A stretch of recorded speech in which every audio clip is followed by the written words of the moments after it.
Nagbigay ng update si OG Diaz kaugnay sa kanyang unang ibinalita na umalis sa bansa ang kapuso aktor na si Ken Chan dahil mayroon itong pinagtataguang kaso. Simula noong inilabas ni OG ito sa kanyang showbiz vlog ay naging mainit na usap-usapan na sa social media ang aktor, lalo pat totoong pinatay na nga ang kanyang karakter sa abot kamay na pangarap dahil din umano sa naturang kaso. Sa pagsisimula ng kanyang vlog, agad na tinukoy ni OG Diaz ang isang mahalagang issue na kailangan ng maresolba. Anya, isa sa mga pangunahing bagay na kailangan nilang maayos at matapos na ay ang issue na kinasasangkutan ni Ken Chan. Pahayag ni OG, isang dapat maareglo at matapos ay itong kay Ken Chan, na mula nang ibinalita natin ito ay ilan na yung tumawag sa akin para patotohanang mayroon daw silang case against Ken Chan. Ito ay tungkol sa mga investment nila na ipinasok kay Ken Chan at may nagpasa sa akin na may warrant of arrest. Sabay na binuksan ni OG ang dokumento sa harap ng kamera para ipakita ang mga ebidensya. Ayon sa dokumento, ang kaso ay nakapangalan sa People of the Philippines laban kay Ken Steven Angeles Chan.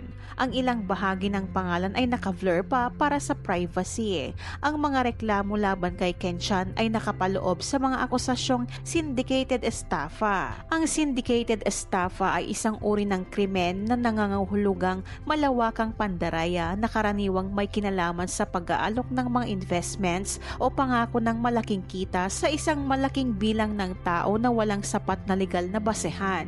Sa ilalim ng batas, ang akusado ay maaaring makulong o magbayad ng malaking multa kung mapatunayang nagkasala. Ayon pa kay OG, meron pang mga pangalan ng membro ng pamilya ni Ken Chan as in incorporators doon sa sinampang kaso sa kanila. Yung isa naman ay nagsabi sa akin na 30 million pesos aabot yung pera nila at mga friends niya na naipasok kay Ken Chan. Tapos meron pang isa na naghabol din ng kanyang pera kay Ken Chan na ginawang front yung mga businesses na sabi sa akin ay hindi naman daw naasikaso ng madalas ni Ken Chan. At yung partner nga ni Ken Chan ay humiwalay na.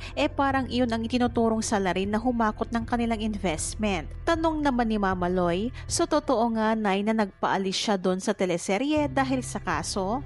Say ni OG, that we really don't know kasi nandoon na rin sa blind item at itong si Ken Chan ay hahainan na ng warrant of arrest. So si Ken Chan ay tinatawagan ko ay hindi pa rin sinasagot. Sa ngayon ay wala pang opisyal na pahayag si Ken Chan tungkol sa isyong ito. Hindi pa malinaw kung totoo nga bang siya ay nagtatago mula sa mga otoridad upang umiwas sa mga reklamo laban sa kanya.